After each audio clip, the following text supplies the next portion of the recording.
C'est parti pour un autre épisode de J'aime ta compagnie, le balado des entreprises ambitieuses qui n'ont pas de département marketing.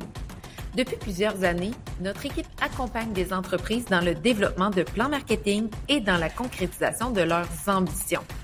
On va se dire les vraies affaires, la réalité n'est pas la même quand tu n'as pas un département marketing complet pour assurer le développement des affaires de l'entreprise. Notre promesse, c'est que chaque épisode regorge de trucs et d'outils pour que vous puissiez prendre de meilleures décisions d'affaires. Ici, on s'élève ensemble pour bâtir des entreprises qui nous ressemblent et qui créent de la valeur pour nos communautés. Pour attirer et fidéliser les bonnes clientèles et les plus grands talents, tout est marketing. Et comme nous connaissons la valeur de votre temps, place à l'épisode. On se lance dans un nouvel épisode de J'aime ta compagnie, accompagné de Camille Besse, qui est scientifique de l'intelligence artificielle à l'Institut Intelligence et Données de l'Université Laval. Souvent, on entend parler de l'IID. En tout cas, moi, dans les couloirs du WAC et de la Semaine du numérique, on parlait de l'IID. Et aujourd'hui, avant de le laisser parler, je veux nommer qu'on va parler d'intelligence artificielle, oui, ChatGPT et compagnie, pour comprendre comment on fait quand on est une petite entreprise, une petite organisation, pour bien utiliser ces outils-là avec un certain esprit critique. Puis ça, même si on n'a pas d'experts comme Camille dans notre entreprise ou de département marketing, de département recherche. Alors bonjour Camille, bienvenue sur le balado. Merci. Ça arrive comment? T'es content? Oui, très content, très content d'être là. On va voir ouvrir mes horizons aussi, là. Côté marketing, j'y touche peu. Fait que ça va être intéressant d'avoir cette discussion-là aujourd'hui. Ben c'est chouette, on va pouvoir mettre nos différentes expertises, expériences en collaboration pour essayer de trouver des solutions concrètes. Puis avant, je veux comprendre, c'est quoi un scientifique de l'intelligence artificielle? Faut que tu m'expliques ça. C'est très spécifique et en même temps très large de mon point de vue. Pour faire un tour sur mon background rapide, moi j'ai une formation en informatique au départ, donc en France. Moi en France c'est licence master, mais ici l'équivalent bac maîtrise en informatique et robotique. Et après, je me suis décalé vers l'intelligence artificielle. À l'époque, c'était 2003-2004, là, donc c'était pas encore du tout à la mode dans les grands médias, mais ça m'intéressait sur les aspects faire réfléchir les machines. On pourra reparler de c'est quoi l'IA plus tard, mais faire réfléchir les machines, c'était quelque chose qui m'intéressait beaucoup. Et donc, je me suis déjà spécialisé. Là, j'ai fait une deuxième maîtrise en IA spécifiquement. Et après, je suis venu faire mon doc à l'Université Laval, à Québec, depuis la France. En IA aussi. Donc là, je suis devenu scientifique et chercheur en IA en 2010-2011, par là. Mais comme c'était pas encore assez à la mode, il a fallu que j'aille faire autre chose en attendant de revenir ici, à l'Université Laval. Donc, j'ai été enseignant au Cégep aussi pendant un bout en informatique avant de revenir à l'IA. Mais j'adore parce que toi, tu t'es pas lancé dans l'intelligence artificielle parce que c'est devenu à la mode, là. Ça fait longtemps que tu t'intéresses à ces questions-là. C'est très chouette. Puis d'ailleurs, merci d'avoir accepté notre invitation parce que on voulait vraiment quelqu'un qui va au-delà de la mode, là, puis des prompts, puis des petites fonctionnalités, là, pour gagner du temps, mais d'aller plus en profondeur, jaser de modèle d'affaires aussi. Puis on est heureux de t'avoir gardé avec nous au Québec. Ça, c'est mon éditorial. C'est toujours un plaisir de rester ici, vraiment. Vraiment. Mon petit éditorial. Puis là, j'aimerais qu'on commence par démystifier, tu sais, c'est quoi, avant d'aller dans les outils plus spécifiques, c'est quoi le concept d'intelligence artificielle? Qu'est-ce que ça veut dire? C'est un vieux concept, là. Le concept existait avant même que les premiers ordinateurs soient construits. Donc, on parlait d'informatique et d'algorithmique dans les années 50. Okay. Ils pensaient déjà à faire réfléchir les machines comme les humains, alors que les premiers ordinateurs n'étaient même pas physiquement construits. Donc, ils avaient déjà des algorithmes papier avant même que les machines existent. Et après, il y a eu beaucoup de ce qu'on appelle des hivers de l'intelligence artificielle et des étés d'hiver intelligence artificielle. Okay. Où il y a eu des grosses avancées algorithmiques de recherche qui ont permis de faire des choses de plus en plus complexes et de plus en plus intelligentes, entre guillemets, qui donnaient l'impression que la machine pouvait faire des choses que l'humain seul était capable de faire. Mais en fait, on arrivait juste à faire mieux avec la capacité de calcul et les données qu'on avait. Mais si je devais résumer ça en quelques mots, là, de l'intelligence artificielle, c'est essentiellement être capable de simuler le raisonnement humain avec un ordinateur. C'est ça, là. C'est être capable de faire croire que la machine est capable de raisonner comme un humain. De faire croire parce que on s'entend qu'une machine ne raisonne pas, ou pas encore. Par elle-même, tu veux dire. Par elle-même, oui, c'est ça. Non, c'est non. ça.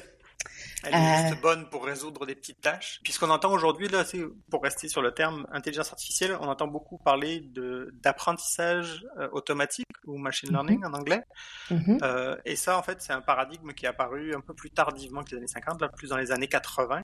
Et ça, c'était l'idée que on pouvait montrer une tâche à la machine d'une façon différente que de lui expliquer comment faire la tâche. Typiquement, quand t'as un stagiaire, mettons, dans ton entreprise, puis que tu veux lui faire une nouvelle tâche, soit tu lui donnes la suite de petits morceaux de tâches à faire, une recette ou un protocole, un algorithme en fait, c'est ça le terme. Soit tu lui montres comment faire la tâche avec des exemples, et c'est ça qu'on a fait avec l'apprentissage automatique. Et donc l'apprentissage automatique a évolué depuis les années 80 jusqu'à aujourd'hui, là, avec différents algorithmes et de plus en plus de données pour faire des tâches de plus en plus complexes, notamment traiter des images, traiter du texte, ce qui n'était pas possible avant, ce qui était beaucoup plus difficile avant les années 2010 parce qu'on n'avait pas assez de données. Donc ouais, c'est ça. L'apprentissage automatique a permis c'est l'IA d'aujourd'hui, tout ce qu'on entend parler aujourd'hui, ça reste de l'apprentissage automatique, puis des algorithmes très très avancés sur des gros ensembles de données qui permettent de faire des choses assez époustouflantes, qui ont l'air intelligentes sans nécessairement l'être. Par exemple, là, quand on voit une usine, on avait vu une étude de cas, je crois que c'était à la semaine du numérique justement, une usine qui prenait en photo ses employés à l'entrée dans l'usine pour vérifier s'ils portaient l'équipement de protection, l'équipement de sécurité, puis envoyait des textos directement à l'employé qui avait oublié son... Ouais. Oui, Exactement. pour rappeler le casque, pour rappeler t'as pas mis tes gants ou je ne sais trop quoi. Typiquement, c'est ça. Là, on a cherché des photos avec et sans casque qu'on a montré à une machine en lui disant identifie les casques dans les images. Et c'est des choses qu'on pouvait pas faire avant les années 2010 puisqu'on n'avait pas assez d'images, on n'avait pas la capacité de calcul non plus pour être capable de faire ce genre de tâches-là. Dans le fond, ce que tu nous dis, mais corrige-moi si je comprends mal, c'est qu'on apprend à la machine des choses par cœur. Elle sait des choses par cœur. Est-ce que c'est un peu comme ça ou non? Non, c'est un excellent point. Et bien justement, un des gros problèmes de l'intelligence artificielle aujourd'hui, c'est de lui donner la capacité de généraliser une tâche. C'est-à-dire que il faut pas qu'elle s'attache à résoudre la tâche par cœur et à faire juste sur les exemples qu'elle a appris. Parce que sinon, elle va, comme un être humain, là, quand tu lui demandes de faire une tâche et qui a un moyen de couper les coins ronds, c'est sûr que la machine va se trouver le moyen de couper les coins ronds. Donc, comme quand vient le temps d'écrire le mot fraise en anglais, là, strawberry, heure de trop, on sauve de l'énergie. Par exemple, oui. Par exemple. Mais c'est exactement ça, là. C'est des idées que si tes données sont pas assez représentatives de la réalité, tu peux te retrouver avec une machine qui va couper les coins ronds et pas nécessairement de la bonne façon. Donc, parce qu'elle n'est pas intelligente. Elle n'a pas le jugement. Elle n'a pas le jugement, elle a juste une capacité à trouver des corrélations et à user de ça pour faire croire qu'elle l'est. Puis maintenant, comme avec l'arrivée de ChatGPT, je vais le nommer, ça c'est un outil spécifique, c'est une entreprise, je pense que c'est privé avec conseil d'administration, mais il y a eu beaucoup de houle dans le conseil d'administration, même dans la dernière année, donc c'est pas, côté gouvernance, il y a des enjeux, faut le dire, mais c'est l'organisme ou l'entreprise la plus connue ou populaire, à moins que je me trompe. Moi, c'est celle dont j'entends le plus parler là, sur le plancher des vaches. Là. Ouais. C'est eux qui ont popularisé l'outil ChatGPT. Là, cette compagnie s'appelle OpenAI. Au début, elle était une compagnie qui se voulait être ouverte, d'où le nom OpenAI, et donc ils voulaient partager leurs travaux de recherche pour favoriser le développement de l'IA. Ils ont abandonné ce modèle-là juste 1 an ou 2 après leur création, et ils ont lancé en 2022 ChatGPT là, sur des algorithmes qui dataient d'il y a quelques années à peine, donc 2018-2019.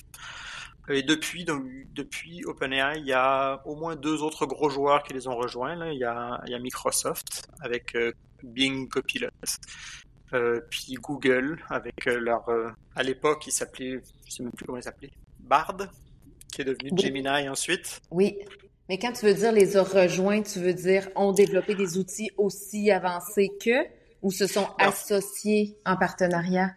Alors, Microsoft a récupéré des travaux parce qu'ils sont propriétaires à moitié de OpenAI. Ils ont 45 ou 49% d'OpenAI dans leur portefeuille. OK, c'est non négligeable. Et OpenAI utilise l'architecture de Microsoft pour entraîner tous ces modèles. Donc, en fait, D'ailleurs, dans les petits enjeux de gouvernance, pendant un petit bout, il était question que à peu près tout le board d'OpenAI finisse chez Microsoft. Ou la moitié des gens de OpenAI finissent chez Microsoft, mais ça s'est redirigé ensuite. Mais c'est ça, donc Microsoft a beaucoup capitalisé sur les travaux d'OpenAI. Et en réalité, tous ces travaux-là, c'est des travaux de recherche qui sont issus de Google. Donc les premiers articles qui ont permis d'avancer beaucoup dans le traitement du langage naturel viennent de Google, et donc ils ont rejoint après parce qu'ils pensaient pas qu'ils allaient réussir à faire quelque chose d'aussi magique entre guillemets là, pour épater autant les gens que ce que OpenAI a réussi à faire. Donc c'est ça, c'est les trois gros en ce moment. Puis il y en a un quatrième qui est maintenant appuyé par Amazon, qui est Claude AI, Oui, je l'ai testé. Oui, qui est, je pense, au jour d'aujourd'hui, et on pourra donner la date. Ouais. Aujourd'hui, on est le 7 octobre 2024 au moment d'enregistrer ces douces paroles. C'est ça. Aujourd'hui, c'est le meilleur, mais qui sait si dans 2-3 semaines, il n'y en aura pas une nouvelle mouture qui va sortir ailleurs. Et je pense que c'est ça. C'est les 3-4 gros joueurs qui nous donnent un aspect qu'on converse avec quelqu'un ou quelque chose qui a l'air intelligent en face de nous. Puis c'est ça qu'on appelle l'IA générative, parce que ça nous génère des réponses, c'est ça? Est-ce qu'il y a une explication plus intelligente à pourquoi on appelle ça IA générative, puis à quoi ça sert? Ouais, il existe un pourquoi. En vrai de vrai, ces machines-là, elles ne génèrent que du texte. Donc en fait, elles ne répondent pas à vos questions, elles vont pas chercher sur Internet savoir si la réponse elle est vraie ou si elle est fausse. Elles sont entraînées je donne le début de la phrase, elles prédisent c'est quoi le prochain mot suivant ou les prochains mots suivants. Donc c'est quoi les mots les plus plausibles qui seraient à venir étant donné un début de phrase. Donc quand on a, mettons, quelqu'un qui dit... un utilisateur quelle est la couleur du cheval blanc d'Henri IV, pour prendre un exemple français, la machine va répondre, il est beige, et elle n'a absolument aucune idée de savoir si c'est factuellement vrai ou faux, elle fait juste répondre les mots les plus plausibles étant donné la séquence de mots qu'il y a eu avant. Donc il n'y a pas de factualité là-dedans, il n'y a pas d'intelligence, et c'est pour ça que Strawberry n'a que 2 R, parce que elle ne voit pas les lettres non plus, elle ne voit que des morceaux de mots. Ce qu'on appelle des tokens dans le jargon là. La machine découpe ça en petits morceaux, donc des tokens, et elle voit la séquence de tokens et elle essaie de prédire c'est quoi les tokens suivants. Et donc elle n'a pas la conscience de qu'un mot est formé de lettres ou de la factualité de ce qu'elle prononce en réalité, parce qu'elle fait juste dire ce mot-là est très plausible étant donné la séquence de mots que j'ai eu avant. Donc c'est pour ça qu'il faut faire attention quand on demande. Moi, souvent j'utilise pour je vais consulter, souvent, nous, c'est ChatGPT pour l'instant, là, on a la version payante, puis je le consulte. Si, par exemple, il y a un concept que je comprends pas, si j'ai un angle mort en négociation, je vais aller demander, qu'est-ce que toi t'en penses? Tu sais, je vais très loin, là, dans ce que je vais lui demander, mais il faut que je me souvienne que c'est les tokens les plus probables d'arriver ensuite qui vont m'être dit et non la vérité basée sur un savoir, là. Exactement ça. En fait, le savoir est en arrière, il est là, sauf que il y a tous les savoirs qui sont là. Puis il faut savoir que sur Internet, il n'y a pas juste les meilleurs savoirs qui existent. Il y a tout plein de choses aussi intéressantes que désagréables. Donc c'est ça. Il peut y avoir des choses extrêmement terribles qui peuvent sortir de là. Et c'est pour ça que plusieurs milliers d'humains ont dû être ajoutés après l'entraînement de la machine. Ils n'ont pas juste entraîné la machine sur du texte. Ils ont fait passer plusieurs milliers d'humains pendant plusieurs mois pour dire ça a l'air plus plausible que ça c'est meilleur que ça. Et même avec ça suffisait pas là. Ils ont dû mettre des garde-fous parce que la machine était encore xénophobe, terroriste, misogyne et autres choses agréables comme ça. Et donc ils ont dû mettre des règles pour lui dire attention, t'as pas le droit de dire que la femme est moins je sais pas quoi que l'homme ou de dire à quelqu'un comment fabriquer une bombe, par exemple. OK, je comprends. C'est ça qu'on explique quand on dit qu'en intelligence artificielle, on va entraîner un modèle. C'est qu'on fait des tests, puis ensuite, comme un enfant, on met des balises, on met des limites pour s'assurer qu'il ne sorte pas du carré de sable, là, quand ça... En fait, l'entraînement consiste essentiellement à lui demander de prédire bien les prochains mots, et ensuite, on lui rajoute les garde-fous, mais ça, c'est de façon logicielle, c'est du code pur et dur comme à l'ancienne. On lui dit, t'as pas le droit de dire des choses qui pourraient être mal prises et mal vues dans la société. Est-ce que tu peux nous en dire plus justement avant qu'on aille dans comment on peut l'utiliser puis l'intégrer dans sa business, dans son organisme? C'est quoi dans ta vision d'expert, les limites, au-delà de ce que tu nous as déjà dit de ces outils-là? Là? Quand tu l'utilises, et puis tu t'en es probablement rendu compte, là, plus tu l'utilises, plus tu te rends compte qu'en fait, il est très très bon pour donner des choses moyennes, des choses qui sont génériques et où du conseil que tu pourrais avoir sur le Kidam au coin de la rue, peut-être pas, parce qu'il a quand même la connaissance de plusieurs millions de personnes, mais il est très très bon sur des connaissances moyennes. Et il devient très très mauvais dès lors qu'on veut aller dans des connaissances très très précises et spécifiques. Si on veut en savoir particulièrement quelque chose sur, je sais pas moi, la meilleure stratégie marketing pour telle marque de tel type de produit, on va se rendre compte que nous, en tant qu'experts, il raconte n'importe quoi. Mais si on n'est pas un expert pour être capable de critiquer ça, on peut ne pas s'en rendre compte. Donc, plus on va dans la spécificité, plus on peut se rendre compte qu'il a tendance à se ramener à des généralités et ou à se tromper sur la spécificité. Ça, c'est une des premières limites, je pense. La plus grosse, en vrai de vrai, là, c'est apprendre à trouver c'est quoi le bon range d'application pour cette intelligence-là. Sur quoi il est bon à nous conseiller et sur quoi il faut faire attention, en vrai, dans notre expertise. Puis il faut être capable de critiquer. Puis la deuxième plus grosse limite, je pense, c'est une limite environnementale. On aime beaucoup générer des images, c'est le fun. On aime beaucoup générer du texte aussi, là, mais il faut faire attention qu'à chaque fois qu'on génère une image, là, il y avait une chercheuse montréalaise qui avait montré que générer une image, c'est revenait l'équivalent de passer une batterie de téléphone au complet. Parce que moi, je fais ça souvent. Non, pas si souvent que ça, mais souvent, moi, quand je fais une présentation, je vais demander tu sais, par exemple, je racontais dans une conférence un moment dans ma carrière où j'étais stagiaire, puis on m'a demandé de remplacer un humoriste, de m'habiller en tasse à café, d'aller chanter une chanson devant tout le monde. Et j'étais Et là, j'ai demandé à ChatGPT de créer une jeune femme blonde, 21 ans et quart, habillée en cope à café, pas contente d'aller chanter devant tout le monde. Mais tu sais, ça me l'a créé en 3 clics, là, puis j'avais pas de photo, évidemment, de ce moment humiliant de ma vie. Mais on ça peut pas de toute façon, c'est ça. Mais ça, c'est très polluant. Donc, c'est le poids environnemental des différentes, je veux pas dire recherches, mais commandes qu'on envoie à l'intelligence artificielle est grand. C'est ce que tu nous... Ouais, c'est ça. Surtout pour les images. Le texte, c'est moins pire. On parle, pour une centaine de mots, on parle de 0,5% jusqu'à 1% de batterie de téléphone, donc c'est un peu moins pire, mais ça a quand même un coût environnemental. Donc il faut savoir que quand on utilise la génération de texte, quand on utilise la génération d'images particulièrement, là ça a un coût environnemental. Et si on cherche de l'information, de toute façon, il n'y aura rien de mieux qu'une bonne recherche dans votre moteur de recherche préféré. Ça sera toujours plus intéressant et plus factuel que d'utiliser un modèle de langue pour ça. Mais ce qui est chouette avec la recherche, c'est que tu as la source. Tu vois rapidement que, c'est du clin-clin des meumeux qui te donne son opinion sur XYZ ou un cabinet d'avocats reconnu qui émet une expertise là, publiquement. Là. Définitivement. Ça vient pas de l'ensemble des connaissances d'Internet, y compris les coins les plus noirs du web. Là. Puis avant qu'on aille dans le tangible, as-tu peur, toi, de l'avancement de l'intelligence artificielle? Est-ce que ça génère de la peur en toi ou... Pas à court terme. Il y a des craintes là, sur la gestion des risques court terme, parce que beaucoup de monde s'intéresse sur les risques long terme, là, que l'IA va nous remplacer ou l'IA va tous nous tuer ou je sais pas quoi.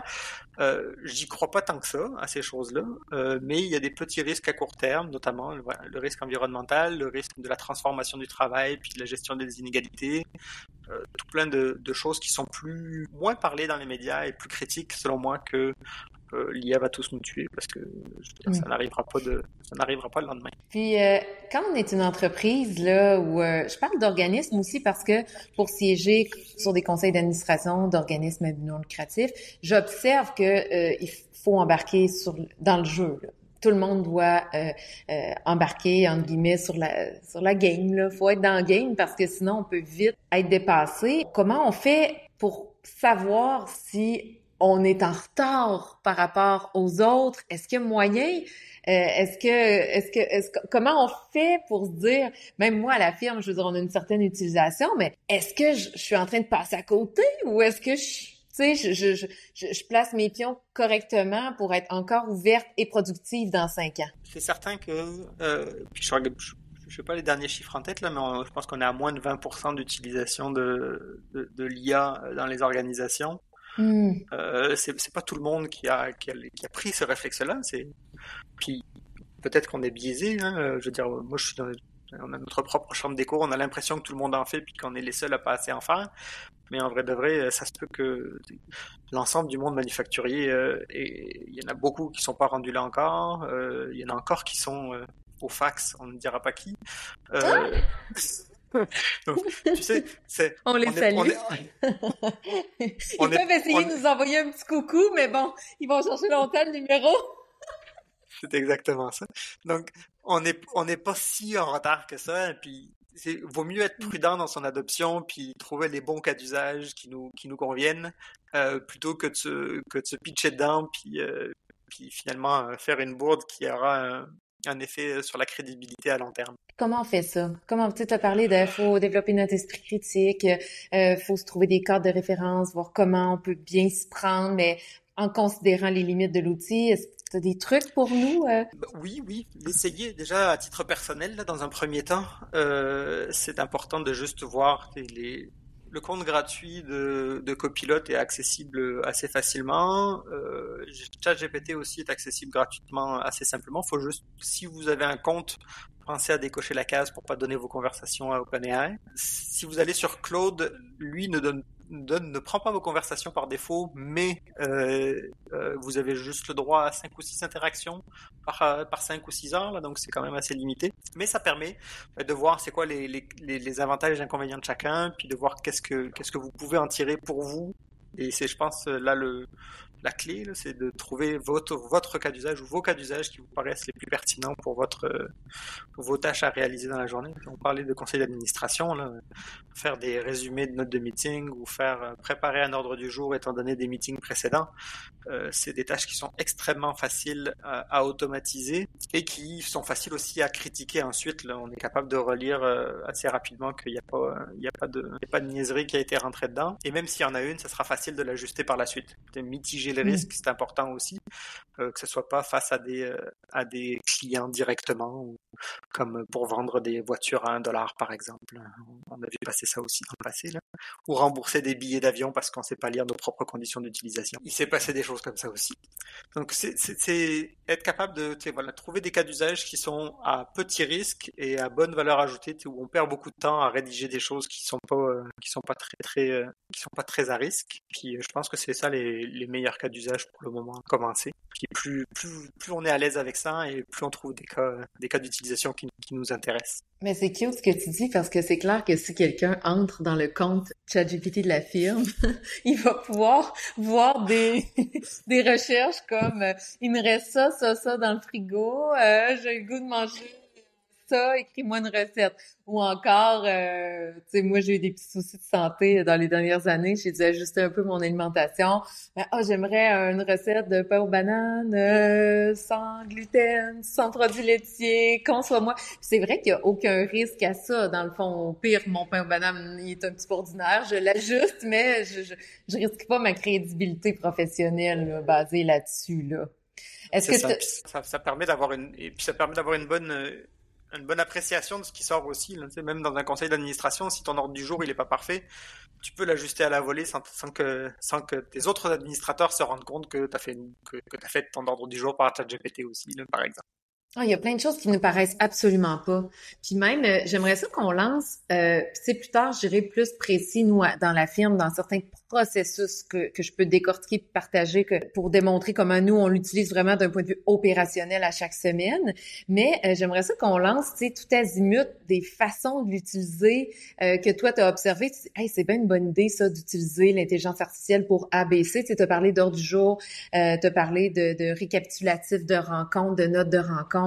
Mais as-tu des belles idées, toi, que tu as vues en disant « Hey, ça, c'est du génie ». Moi, tout ce que je conseille beaucoup, là, c'est les premiers jets.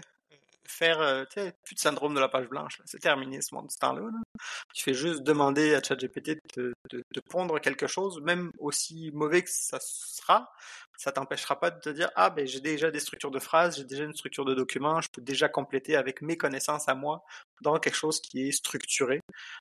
Donc ça, c'est quelque chose qui est extraordinaire pour tous les étudiants qui sont en train de rédiger des choses, même si c'est des connaissances non factuelles et qu'ils se plantent littéralement sur le contenu, au moins il a la bonne forme. Tu sais, il peut pas se tromper sur l'introduction, la synthèse ou déclarer les questionnements.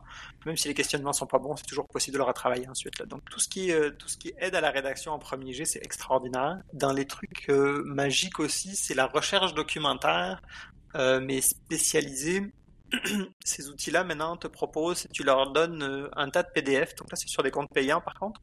Mais tu leur donnes un morceau de 3-4 documents PDF, et puis tu peux poser des questions sur tes PDF à la volée. T'as, je sais pas, une convention collective, puis que tu veux regarder c'est quoi les questions que tu veux poser dans ta convention collective, là. Tu mets ta convention collective dans le chat GPT, tu lui dis, hey, c'est quoi, qu'est-ce qui se passe, ou comment est-ce que je peux prendre mes vacances quand j'ai tel et tel cas, etc. Fait que ça permet d'avoir des réponses rapides. Je suggère quand même d'aller valider la réponse en demandant à ChatGPT de dire à quelle page il a trouvé la réponse, là, pour s'assurer qu'il raconte pas n'importe quoi, mais ça permet de chercher plus facilement dans des documents complexes ou trop gros, où une recherche du texte simple fonctionnerait pas parce qu'on n'a pas une idée précise de ce qu'on demande encore. Ça, c'est peut-être aussi quelque chose qui est intéressant, c'est que même si on sait pas précisément ce qu'on veut, on peut raffiner là, avec le côté chat. Je pose une question, il nous retourne quelque chose qui est pas assez clair. Ça veut dire qu'on sait qu'on n'a pas été assez clair dans notre requête. Et donc, on peut lui reposer la question différemment ou affiner la question en plusieurs étapes. Pas comme une recherche, mettons une recherche Google, là, où si tu as manqué ta première recherche, tu es obligé de recommencer ta recherche de zéro. Là, il y a un affinage successif qui est intéressant aussi, là. Une évolution dans la discussion, là. C'est comme si on pouvait...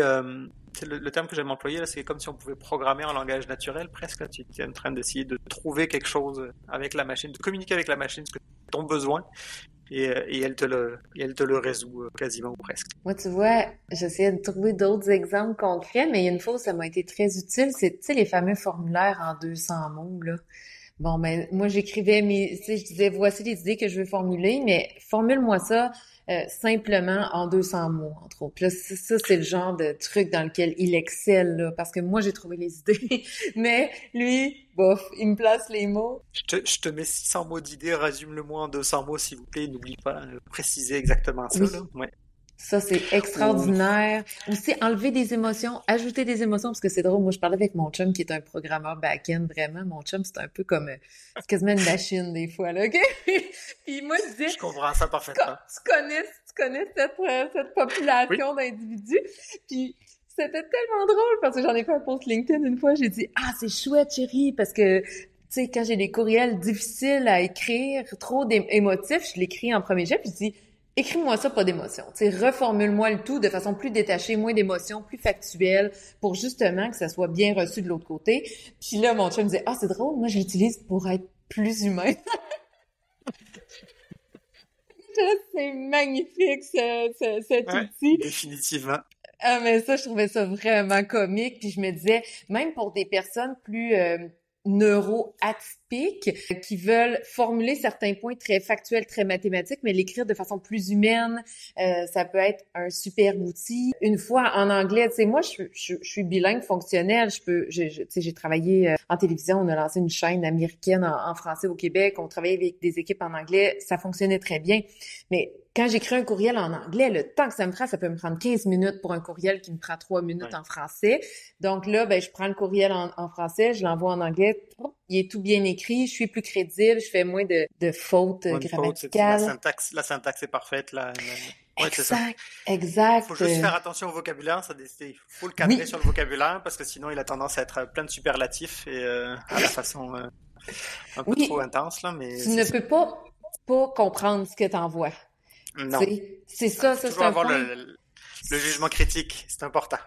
C'est important autant sur la langue que le propos. Mais puis même, tu disais pour les résumés de 200 mots, là, mais ça va plus loin. Si tu veux faire, mettons, une demande de subvention ou quoi que ce soit, là, tu peux rentrer directement un formulaire d'une demande de subvention. Puis tu lui donnes aussi le PDF qui présente la compagnie. Tu lui dis voici mon projet. Puis tu lui dirais, réponds-moi à toutes ces questions de la demande de subvention. Puis tu as déjà 90% du travail qui est fait en partant, là. Juste de la matière à retravailler. C'est quand même assez... Il y a des gros avantages à utiliser cette génération de texte là, même pour aller chercher de l'argent. Puis justement, dans la création, moi, je connais plus ChatGPT dans lequel tu peux te créer des GPT, c'est-à-dire de donner un certain cadre que tu revisites à chaque fois. Plutôt que de recommencer à zéro à chaque fois, tu te crées un GPT que tu reconsultes. Mais j'aime ce que tu dis de te créer un PDF de marque avec c'est quoi mission, vision, valeur, ce que t'offres, tes employés, ton équipe, où t'es placé, peu importe le contexte de l'organisme ou de la business. Puis tu éduques ton GPT pour aller te créer un cadre dans lequel tu peux aller faire tes demandes de subvention, des propositions de partenariat stratégique, puis connaître tes valeurs, connaître ton ton, tu peux donner accès à différents contenus que tu as écrits. Fait que ça, c'est une chouette idée parce que je me demandais justement comment on peut faire pour gagner du temps et ou ne pas perdre de temps, là, mais ça, on a répondu avant que je te pose la question. On fait des très bons premiers jets. C'est sûr que c'est pas parfait, là, mais ça fait des excellents premiers jets et puis des grosses matières à discussion et à débat par la suite. Là. Oui, tout à fait. Puis justement, on peut décortiquer 2 cas d'utilisation que nous, on a à la firme. Puis tu pourras me dire si c'est bon, pas bon, si on peut faire mieux. Mais d'abord, nous, c'est pour notre balado. OK? Donc, le balado qu'on est en train d'enregistrer, toi et moi, aujourd'hui, on l'enregistre dans l'outil Riverside, dans lequel tu as eu, ma collègue Catherine me disait que tu as eu du plaisir à te préparer. On les salue, eux autres aussi. La gestion de la caméra est extraordinaire. Mais là, pour l'instant, t'es très beau. Tout va bien? Ça va. Et ensuite, on a un transcript qui sort de la discussion. Donc, souvent, quand on prépare un épisode de balado, nous, on trouve nos idées, je veux dire, nous-mêmes, là, on est des grandes filles, là. Donc, on fait le balado, mais après, sort un transcript, puis là, on utilise le transcript dans ChatGPT pour décliner les show notes, les notes d'épisode, pour décliner un billet de blog. Évidemment que c'est un peu boiteux, ça sort pas parfait, là, mais après, comme tu dis, on arrive, puis on a un billet de blog, on a les notes d'épisode, puis même, on peut... ça, on n'a pas réussi pour la création de réseaux sociaux, c'était toujours boiteux. Pour les publications réseaux sociaux, ça, on n'a pas réussi. Puis souvent, nous, ce qu'on fait... Il n'arrive pas à avoir le bon ton Instagram, le bon ton Facebook, le bon ton... On a tous le ton de Britney Spears, là. Ah, c'est génial. Avec 45 emojis. Puis nous, on porte un soin particulier au choix d'extraits qu'on va partager sur les réseaux sociaux. Donc, ça, on fait ça vraiment manuellement. D'un point de vue éditorial, on va choisir, là, Marie-Michel a parlé avec Camille, on va aller trouver quel est le meilleur extrait vidéo et quelle est la meilleure citation texte qu'on peut isoler. Puis là, il est pas bon pour nous faire la publication qui va accompagner ça. Ça, on n'a pas encore réussi ça. Mais ça, c'est un cas de figure d'utilisation de firme. Est-ce qu'il y a moyen d'optimiser? Est-ce que c'est bon? Est-ce que... Moi, je trouve ça très, très bon. Est-ce que tu pourrais lui demander même un plan de communication autour de ça, voir est-ce qu'il est capable de faire des choses avec ta vidéo, avec leur transcript? Il y a des choses aussi intéressantes. À l'inverse, tu lui donnes un document, un texte, et il y a un outil qui s'appelle Notebook LLM, je pense que c'est Google qui a fait ça, où ça te crée une balado qui t'explique le contenu de ton document texte sous forme de balado questions-réponses. C'est chouette. Donc, un gros texte, il te sort un balado, tu mets ça dans tes oreilles quand tu vas faire ton jogging au lieu de lire 75 pages. Si tu veux avoir un livre, tu sais, t'as un livre, mettons, on prend The Lean Startup, puis tu le mets dedans, puis ça te fait un balado sur les points clés de The Lean Startup directement en balado, si t'aimes aller faire ton jogging avec ça. Oh wow, faut absolument mettre ça dans les notes d'épisode. On va le dire à ChatGPT, sors-moi ça dans le transcript. Mais donc tu sais ça, tu sais, d'un bord et de l'autre, Notebook LLM, c'est assez récent, là, parce qu'il faut quand même générer de la voix puis choisir les bons morceaux de texte. Mais à partir de ton transcript, il y a quand même pas mal de choses à faire. Ouais, sélectionner les citations les plus marquantes, peut-être. C'est des choses qui pourraient être essayées, mais je sais pas, j'ai aucune idée à quel point il peut être bon pour ça. À quel point, tu sais, il n'a pas accès au son, donc il n'a pas accès à l'émotion qui est retranscrite directement. Moi, on met la phrase. Et l'analyse de vidéo, Et pas encore. Ben, peut-être qu'avec le GPT-4o maintenant, là, qui est sorti tout récemment, on pourrait avoir des choses un peu plus intéressantes. Là, si tu lui donnes la vidéo, je sais pas si vous avez accès à celui-ci en analyse, mais si tu lui mets la vidéo, là, de sortir les extraits les plus porteurs émotionnellement parlant, peut-être il pourrait avoir des surprises. Il faudrait l'essayer parce que tu vois, nous, on a cette fonctionnalité dans Riverside. Donc, on appuie sur un bouton qui s'appelle Magic Clip qui nous en sort 5 à 10. Puis après, il y en a qui sont vraiment... il y en a que c'est vraiment le clip dans lequel il y a une araignée qui passe sur mon bureau, là.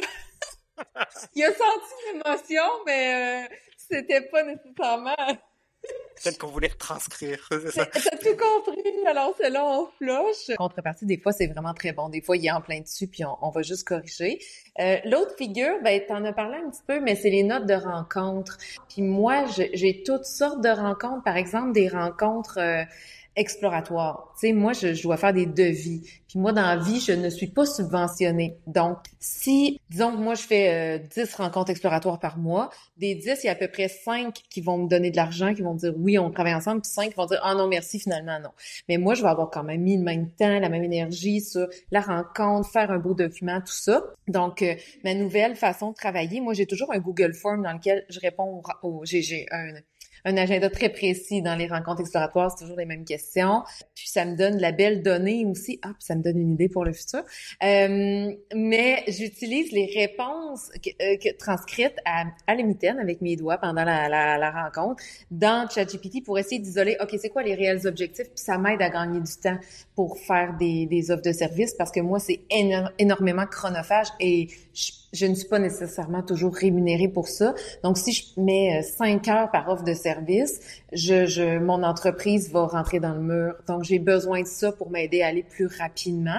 Mais l'idée que j'ai eue, puis je la donne parce que ça peut être bon pour les entreprises et organismes qui nous écoutent, c'est toutes les fois qu'on fait moi, mes rencontres exploratoires, je les utilise aussi comme comme de prendre le pouls de mon marché. Parce qu'après, je parle d'éléments déclencheurs, je parle de vision de succès là-dedans. Et donc, ça me fait un beau tableau Excel en fin d'année. Puis ça peut nous aider, si on envoie ça dans ChatGPT, à formuler des bons messages pour attirer de la nouvelle clientèle ou pour ajuster les messages sur les réseaux sociaux, notre positionnement d'entreprise. Tu sais, j'accompagne, moi, des gens en communication marketing qui ont de la difficulté à trouver les bons mots. Mais ça, si vous n'avez pas les moyens de passer par la firme, c'est une façon détournée. Tu parles à ton monde, tente ça dans Google Form, tu sors un fichier Excel, puis ensuite, tu pourrais utiliser le Excel pour sortir des messages.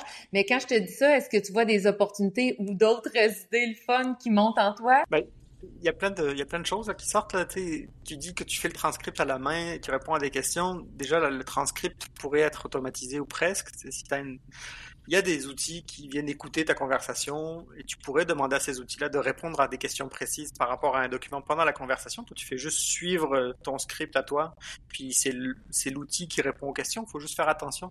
J'ai déjà eu des échos d'outils qui continuaient après à écouter. Mettons que tu fais ta conversation, tu finis ta conversation, puis ça envoie le transcript à tous les participants à la réunion. J'ai vu des erreurs, des erreurs comme ça, là. Genre une entrevue qui est retranscrite et les gens restent dans la réunion pour continuer à discuter de la personne en question et qui est envoyée. Donc, il y a aussi, il faut faire attention à l'utilisation de ces outils-là. Tout ça pour en délimiter les usages, mais effectivement là, tu as des outils qui vont écouter ta conversation directement, qui peuvent répondre aux questions. Toutes ces tous ces beaux devis-là constituent de la donnée. Tu pourrais même spécialiser un GPT juste pour ça, pour te dire bon ben j'ai rencontré ou je vais rencontrer telle firme, pré-remplis-moi le devis avec ce que tu connais par rapport à toute l'information que j'ai déjà a priori, ou change mes a priori par rapport à ce que je pense que je vais avoir, ou prépare mon entrevue avec cette entreprise-là. Donc tu pourrais mieux te préparer avec ça. Puis en partenariat stratégique aussi, moi, il y a beaucoup de gens qui me consultent pour aller chercher des partenaires, pour ne pas dire commanditaires, parfois même des dollars, mais de comment je peux me préparer, je vais rencontrer telle personne, tout à fait. Oui, très intéressant. Si tu as de l'information sur toutes les entreprises avec lesquelles tu fais affaire, cette information-là t'appartient. Encore une fois, il faut quand même gérer des renseignements personnels là-dedans. La loi 25 est importante. Consentement de ces gens-là et de ces organisations-là.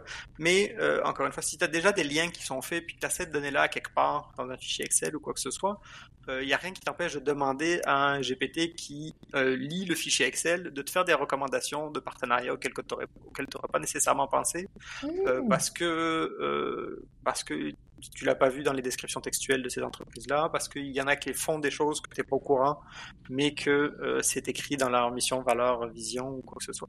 Tu sais, t'as des choses que tu sais pas nécessairement sur un partenaire qui pourraient être utiles à un autre partenaire ou à un client, puis avoir accès à des nouvelles informations aussi, ou des nouvelles sources de liens possibles.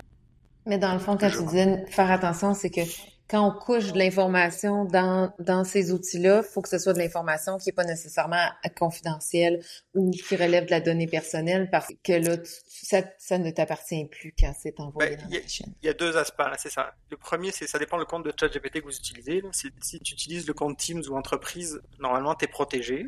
Donc ça va bien. Les données que tu donnes à OpenAI restent ne sont pas partagés avec OpenAI pour des réentraînements futurs de futures moutures de ChatGPT. Mais je parlais aussi, dans l'utilisation, tu stockes ces données-là. Donc là, tu fais une entrevue, tu accumules de la donnée, tu collectes de la donnée sur ces personnes-là. Quand tu fais un transcript d'une conversation, il faut que tu demandes à la personne si elle autorise le fait que tu fais un transcript de sa conversation, puis si elle est à l'aise avec ça, en termes d'acceptabilité sociale, de consentement, de la collecte d'informations à son sujet et au sujet de son entreprise. Il y a tous ces aspects-là. Généralement, quand tu fais une entrevue pour un client, ils s'attendent à ce que tu parles de leurs besoins, ce que tu parles de leur entreprise et tu vois avec eux ce qu'ils vont vouloir faire, mais c'est quand même important de garder en tête que ces outils-là, ils travaillent pas nécessairement au Canada. Et donc, si le son s'en va aux États-Unis, puis qu'il est retranscrit aux États-Unis, puis qu'il revient ici, ça se pourrait que les données restent quelque part aux États-Unis sans qu'on le sache. En fait, c'est probable. C'est fort probable, mais c'est ça.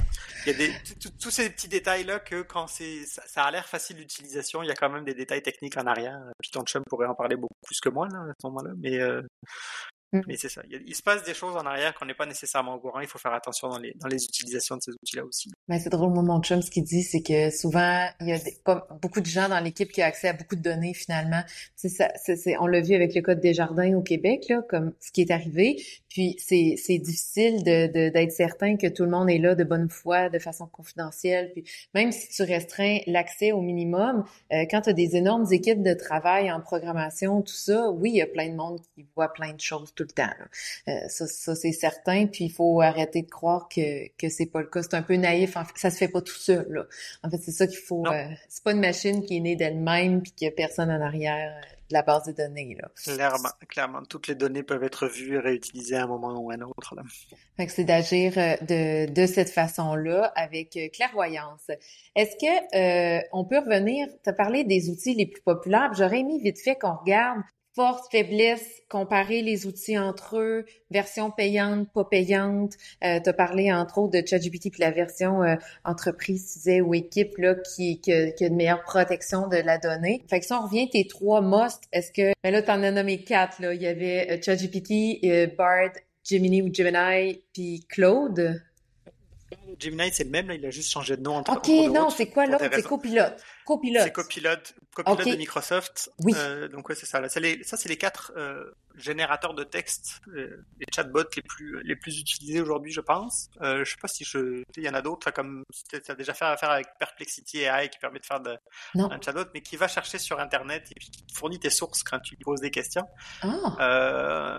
Il y a des outils qui se développent autour de l'IA générative qui permettent de faire des choses un peu plus intéressantes, là, ou comme Elicit aussi, qui permet de faire de la recherche documentaire de façon un peu plus intelligente. Tu peux poser des questions sur les anciens documents, avoir des résumés, etc. Okay. Là, on parle de plus de recherche scientifique, mais ça pourrait probablement marcher sur d'autres documents. Donc, il y a des milliers d'outils qui se développent autour du traitement du langage naturel, là, parce que toutes les données humaines ou presque ont été transcrites en texte à un moment ou à un autre. Mais si je devais, pour revenir à ta question initiale, les 3 principaux, le premier, selon moi, est encore Claude d'Anthropic, pour diverses raisons. La première, c'est que il a l'air de raisonner mieux. Encore une fois, il a l'air d'eux. Et ils ont une politique d'utilisation des données personnelles beaucoup plus claire et transparente au départ. Ils ne collectent pas vos données, puis ils font attention à vous. Juste ça, au départ, ça donne mieux. C'est sûr que gratuitement, ils ne te donnent pas grand-chose. Et quand tu payes, tu as accès à, même pas à l'infini. En vrai, je pense que tu as droit à 45 interactions par tranche de 5 heures. Donc, c'est pas si limité que ça. Mais tu as la même idée que d'avoir des projets comme les GPTs dans ChatGPT. C'est pas aussi bien fait en termes de fonctionnalité que OpenAI, là, avec son GPT-4o qui est multimodal, que tu peux lui parler, que tu peux lui envoyer de la vidéo, qui est capable d'analyser des images. Depuis peu aussi, peut-être que ton chum va essayer ça. Ça fait quelques jours maintenant, là, on est 7 octobre. Ils ont proposé Canva, qui est un outil de développement web directement pour. Tu peux coder. En fait, tu codes en langage naturel. Là, tu lui dis, je veux un site web. Wix. Le Wix 2.0, là, quasiment. Tu peux avoir ton site web codé par toi, par ChatGPT. Là, OpenAI est beaucoup dans les nouvelles fonctionnalités, l'effet wow. Là. Pour ça, il y a des gros avantages. Je pense que c'est eux aussi qui sont à la pointe de l'avancée. À toutes les 3-4 mois, ils nous sortent de nouvelles fonctionnalités. Donc, c'est quand même intéressant. En bon dernier Copilot, j'en parle juste parce que, en fait, tout le monde y a accès par défaut. Là. Tous ceux qui travaillent dans des organisations qui sont sous Teams, ils ont accès à Copilot par défaut. La plupart des organisations publiques, parapubliques sont sur Teams. Beaucoup de grosses organisations sont sous Teams et donc ils ont accès à Copilot. Et Copilot, dans ce contexte-là, s'ils utilisent leur compte d'organisation, les données sont protégées et donc c'est mieux de commencer à les utiliser dans ce cadre-là parce que vous pouvez poser des questions tout en étant protégé sur vos données, sur vos questions, etc. dans le cadre de votre travail. Vous pouvez même aussi mettre des documents de votre entreprise quand vous utilisez ce compte-là normalement parce que vous êtes protégé par les termes d'utilisation. Donc ça a plein d'avantages. Puis si vos TI ont été gentils avec vous et qu'ils ont débloqué certaines offres, vous avez accès à l'équivalent des GPTs qui s'appelle Copilot Studio, qui est l'équivalent des GPTs. Là, on peut avoir son propre GPT à soi. Faut savoir qu'en arrière de Copilot, c'est aussi un GPT. En fait, en arrière de tous les modèles, c'est des GPT. Pour revenir à la théorie, là, c'est pour ça qu'il s'appelle ChatGPT. Parce que GPT, ça veut dire Generative Pre-trained Transformer. Transformer, c'est le réseau de neurones qui est en arrière. C'est tous des GPT. C'est tous des GPT-4 en plus maintenant. Donc, bon, merci de préciser. Tu vois, moi, c'est le genre de choses que, pourquoi ça s'appelle?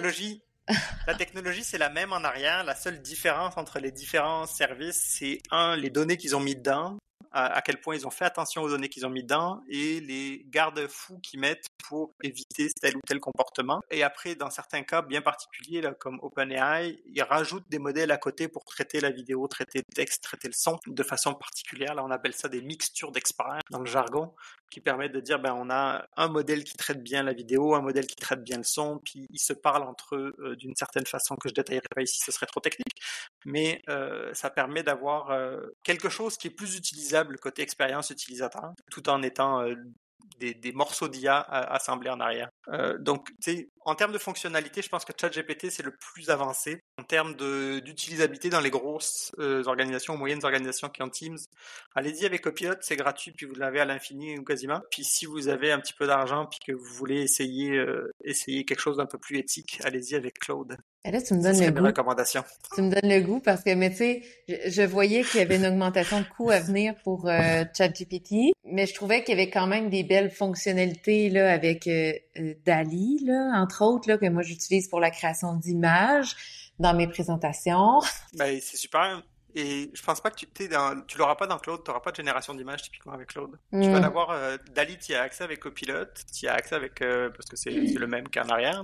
Tu y as accès avec Copilot puis avec OpenAI, avec ChatGPT, mais tu n'auras pas accès avec Claude, par exemple. Tu as des beaux outils de génération d'images qui sont beaucoup mieux que DALL-E, par exemple. Comme les Midjourney en ce moment. Il y en a un autre qui est sorti, je sais plus comment il s'appelle, qui est venu se battre, Flex.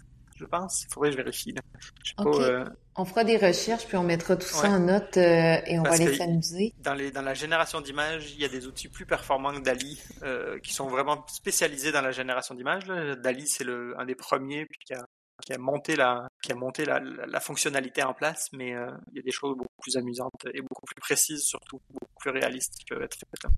Mais je te dirais que c'est vraiment drôle, comme il y a dans Canva aussi, l'outil Canva là, de Meta qui fait de l'intelligence artificielle, mais oh mon Dieu, on a des clients qui avaient fait une image et la fille avait des dents là, de cheval là, qui sortaient, puis elle nous envoyait ça, on était morts de rire. Ou moi j'avais fait, tu sais, moi je sais souvent, il y a en tout cas dans mes présentations, il y a souvent des femmes entrepreneurs.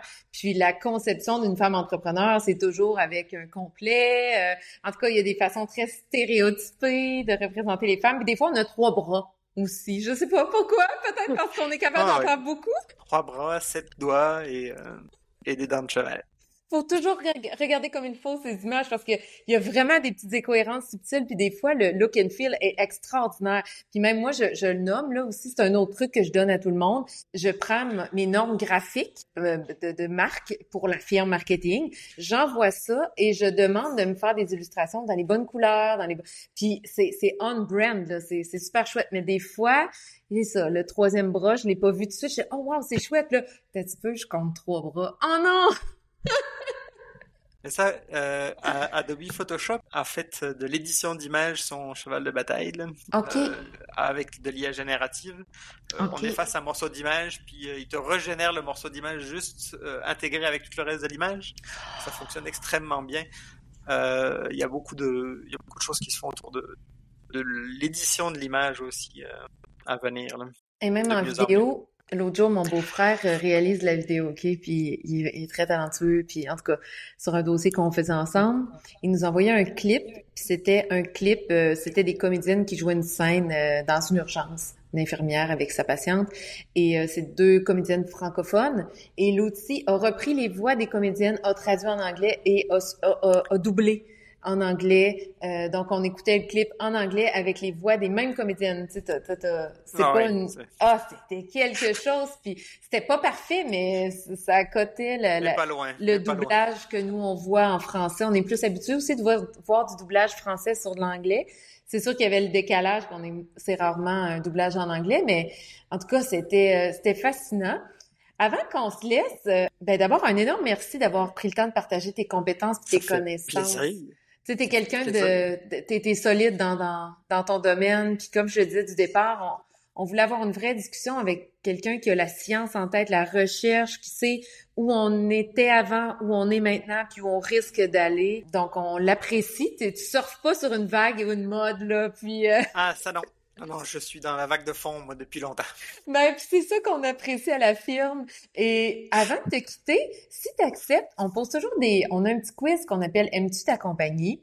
On pose des questions pour connaître un petit peu plus les individus derrière, soit les entreprises ou les organisations qui viennent nous visiter au balado. Comment ça fonctionne? Je te propose 2 questions. Tu choisis celle à laquelle tu veux répondre, puis moi, je réponds de mon côté par la suite. Alors moi, je dois me commettre aussi à répondre à la question que je te pose. Qu'est-ce qu'on peut faire pour te faire pogner les nerfs au bureau? Première question. Deuxième question, est-ce que tu préfères ta compagnie en vacances ou au travail? Je réponds aux 2 questions.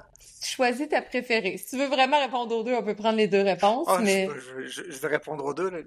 C'est très difficile de me faire pogner les nerfs au travail. La seule chose qui me... j'ai quand même une propension à la patience, puis j'haïs le conflit de base. Donc j'ai tendance à aller vers la conciliation si c'est possible. Mais ce que je déteste le plus au tout, c'est la bureaucratie inutile. On a des atomes crochus.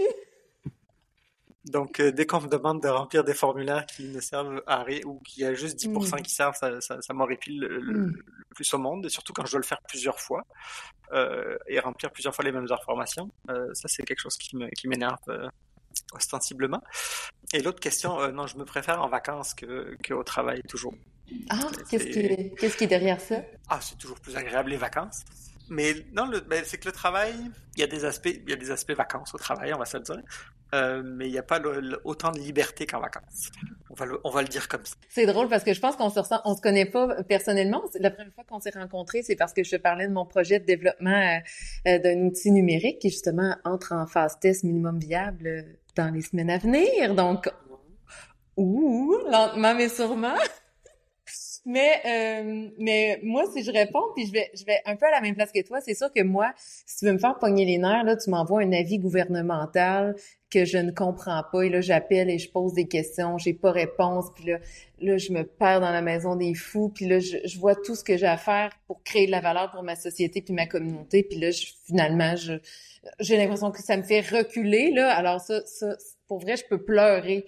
Si je reçois un avis du gouvernement, là, puis qu'il faut que j'appelle, je peux vraiment verser une larme, là. Puis je vis des affaires bien pires que ça dans mon quotidien, mais ça me fait pogner les nerfs. Puis moi aussi, je m'aime mieux en vacances, puis t'as parlé de liberté. Puis moi, en vacances, tu sais, j'ai côtoyé dans ma vie des gens qui, tu sais, avant de se marier, là, on appelait ça des bridezilla, là, tu sais, ils virent fous pour planifier le mariage. Puis je transpose ça aux vacances. Il y a vraiment des gens qui virent fous en vacances, puis ils ont tellement peur de manquer de temps, puis tout est préprogrammé. Mais moi, je suis complètement l'inverse. Quand je suis en vacances, c'est comme, ouais, de quoi on a envie aujourd'hui? C'est cool!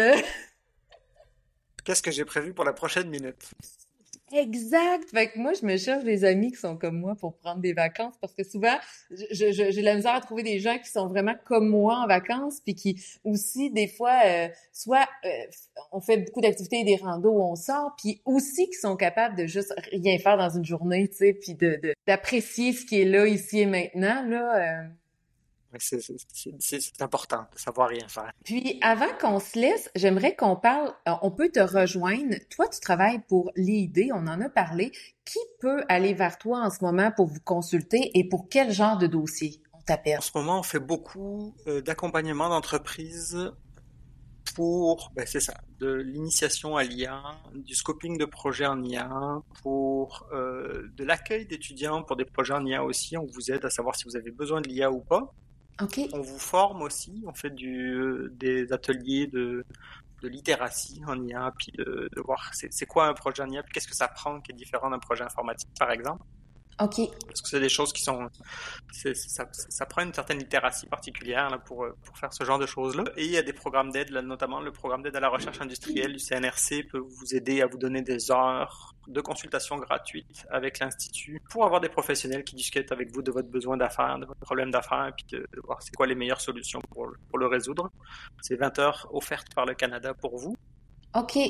Oh, c'est intéressant. Si vous avez contacté votre conseiller CNRC rapidement. Sinon, moi, je gère le programme de la maîtrise professionnelle en IA, le programme de stage de la maîtrise professionnelle en IA. Et donc, c'est ça, là, j'aide les entreprises à scoper des projets de 6 mois là, pour avoir des projets d'apprentissage automatique en entreprise. Donc, on utilise vos données, puis on fait de la prédiction sur vos données, où on affine des modèles de langue pour que ça soit adapté à faire du résumé de vos documents, pour de l'extraction d'informations de vos documents, ce genre de choses. Là. Donc, des étudiants qui viennent chez vous pendant 6 mois pour réaliser un projet. Ça coûte pas très, très cher pour une entreprise. Ça dépend de la taille de l'entreprise, là, mais on parle de 15 000 $ pour avoir un étudiant 6 mois. Là. C'est pas si cher que ça. Non, tout est très abordable. Et puis, c'est admissible à des crédits avec CDE en plus. Là, fait que c'est quand même assez intéressant. Donc, c'est ça, là, beaucoup d'accompagnement d'entreprises de ce genre-là. On fait de la formation aussi sur la maturité en IA, savoir est-ce que votre entreprise est prête à faire de l'IA, ou votre organisation plus largement. Donc, beaucoup de petits ateliers comme ça pour les organisations publiques, parapubliques, privées, you name it. Donc, si quelqu'un nous écoutait aujourd'hui et disait « Ah, wow, OK, je vois des opportunités de développer des processus en intelligence artificielle, je sais pas trop par où commencer, je veux savoir si mon idée est bonne, je veux savoir comment procéder, puis je veux peut-être même avoir accès à un étudiant qui vient m'aider à concrétiser tout ça. » On peut communiquer directement avec toi, puis toi, tu vas pouvoir rediriger vers les bonnes personnes aux besoins. Mm-hmm. Oui, c'est ça. Soit m'écrire à moi, soit écrire directement à équipe@iid.laval.ca, puis ça va aller dans une boîte commune où c'est que on prendra le ticket directement si ça nous concerne particulièrement. OK. En équipe. Donc, on travaille en équipe. Là, on a plusieurs professionnels qui sont spécialisés dans divers domaines. Ça peut aider à ce niveau-là. Pour de l'accompagnement, là, c'est ça. On travaille beaucoup par phase, par atelier. On fait des ateliers aussi avec des startups. On fait des regroupements de startups. On travaille avec des MRC pour faire des ateliers en équipe. Là, c'est des trucs intéressants et le fun. Ça peut être une journée valable pour pas mal d'organisations, je pense. Très chouette. On notera qu'on peut comment te rejoindre et rejoindre ton équipe dans les notes d'épisode.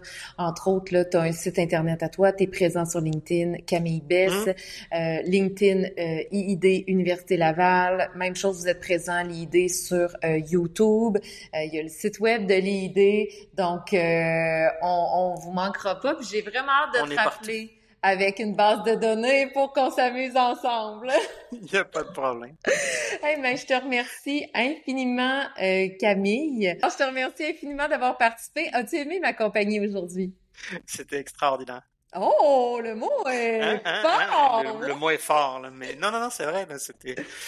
Je m'attendais à quelque chose d'un peu plus formel que ça, c'était parfait. Ah, c'est chouette. Ben nous, on est de bonne compagnie. On est dans l'informel, mais on parle des vraies affaires, des dossiers importants. Alors, on se dit à très bientôt, certainement. À très bientôt.